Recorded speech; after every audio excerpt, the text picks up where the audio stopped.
Hello everyone, JR here, and in today's Moral of the Story Is episode, we will primarily focus on the next major island destination, Arlong Park. This arc is mostly concentrated on the theme of gratitude or appreciation. It's clear to many that this arc is a major milestone in the One Piece fandom.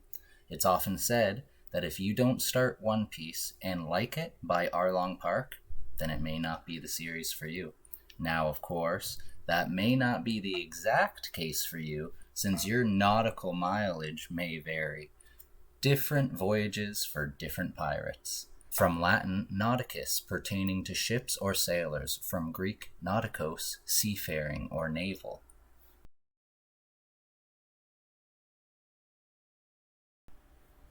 Lastly, the moral aspects of gratitude are majorly driven home here in these chapters, especially by the appreciation of food, most notably in dire circumstances of hunger. But in the later half of the arc, the themes and morals center on deep appreciation for family as well.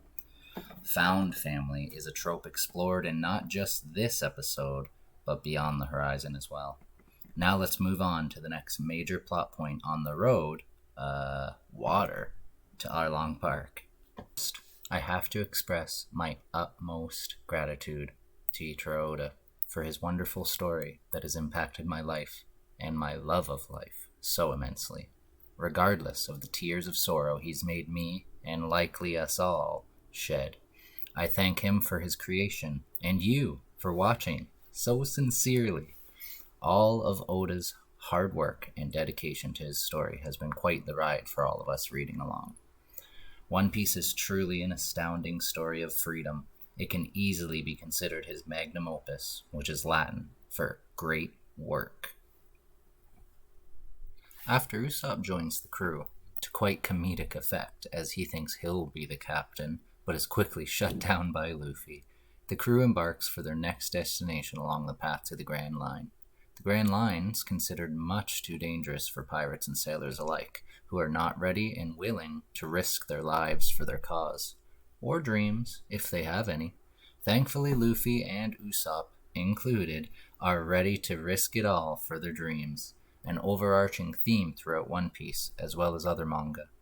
Similar to other Shonen Jump manga, One Piece takes its own spin on the trope of friendship bringing about, or aiding to, the ability to chase one's dreams successfully. Unity, acceptance, faith in one another. These concepts are explored more thoroughly in later arcs and sagas, but even this early on, the differences between the Straw Hats are evident, yet quick to dissipate. They are always set aside in favor of unity between the crew, except perhaps between Zoro and Sanji, because that isn't likely to happen. Although Mosshead and Crap Cook don't get along immediately, they can begin to reconcile their differences regarding serving their captain and crew. Just as friends can be found out of nowhere, so too can family. Enter Sanji, the Bruce Lee kick and cook himself. With a backstory which had him nearly starved as a child, Sanji has gained unwavering morals when it comes to feeding the hungry. Sanji knows all too well the pain of having to ration tiny amounts of food, having them go to waste, or not even having food at all anymore. Fortunately for Sanji and his mentor foster father Zeph, they were rescued prior to actual starvation, but the damage had already been done to Sanji's psyche.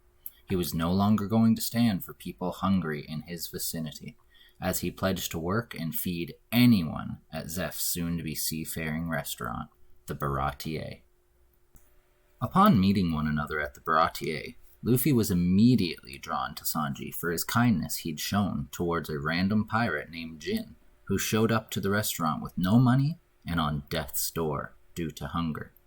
Sanji felt the need to feed him, and did so under Zeph's nose and without his permission, as per usual from Sanji apparently. Here, we get our first look at Luffy's keen and observant emotional reading capabilities.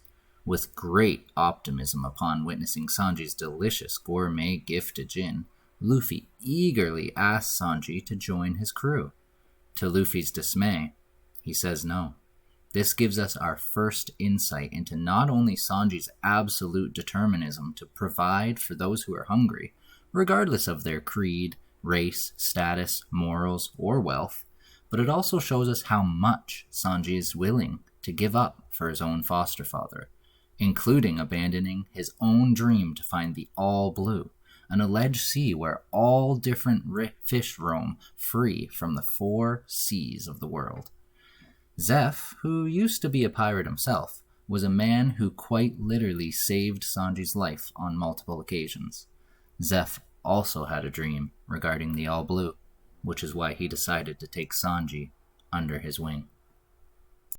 Meanwhile, during the chaos of Don, Krieg, and crew battling on the Baratier, Nami has apparently stolen the ship and has made her way off with their recently gained treasure from Syrup Village's Captain Kuro. Is she not grateful for what Luffy and crew have done for her? Apparently, she was headed to Arlong Park. With Sanji's refusal to leave his foster father's ship, we see an unprecedented level of commitment from Sanji to remain steadfast in his life with his foster father, whom he's evidently so grateful for and indebted to. Gratitude is on full display with Zeph's last comment to Sanji prior to his actual departure with the Straw Hats.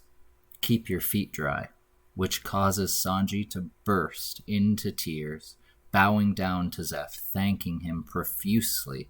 Sanji thought about how Zeph literally gave up his life as a pirate while they were stranded at sea by eating his own foot in order to stave off starvation.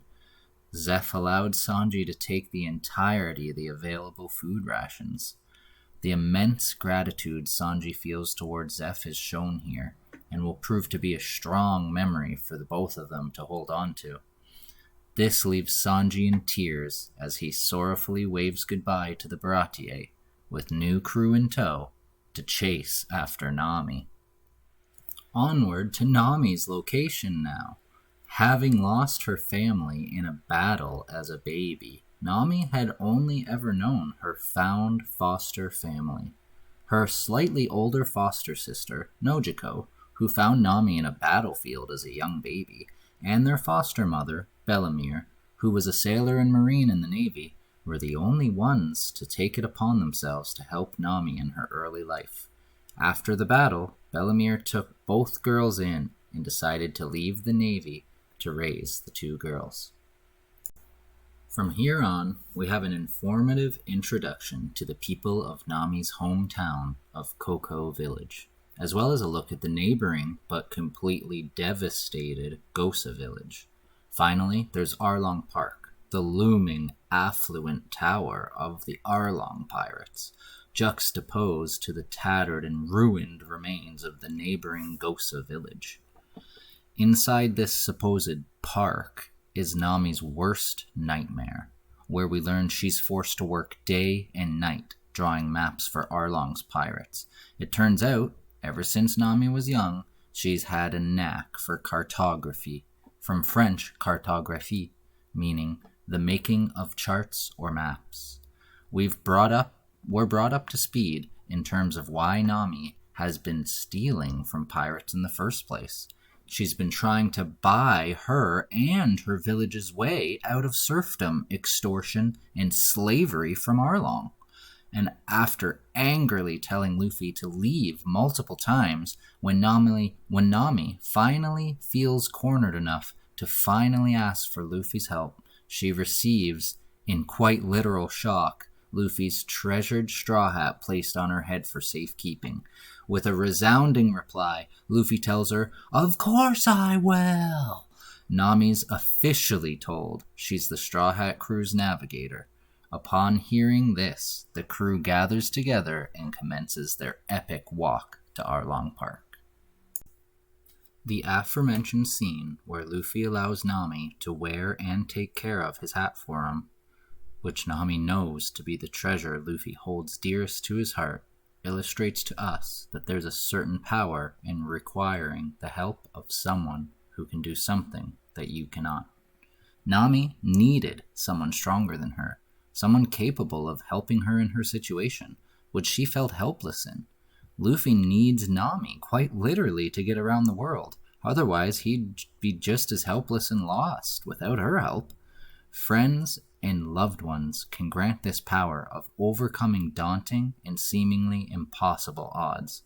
This isn't the only time this sort of thing happens over the course of the series, but that'll be for another episode. If you know, you know. There's always a heavy emotional impact to this scene for me, and I'm sure many of you watching.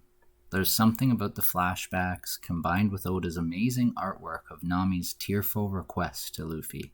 It gets me every time. With Luffy's destruction of Nami's cartography room in Arlong's tower, there's another huge emotional moment between Nami and Luffy. Nami, having realized how emotionally connected Luffy truly is, thanks him for his observance of the fact that it was that room in particular that kept her enslaved to Arlong. Good riddance to Arlong. Down with slavery and down with tyrants. Finally, with her newfound friends and family found in her crew, Nami finally feels like she has a safe place to call home. Talk about being grateful for something, am I right? The moral of the story here is clear. Be grateful for what you have, and even what you don't have. Such was the case with Sanji looking back at his younger self, wasting food, and yelling at those who dared not to waste food. Work towards your goals like Nami, and learn to be determined in the face of unspeakable danger. Become considerate, kind, and compassionate like Sanji. Become resourceful, determined, and clever like Nami.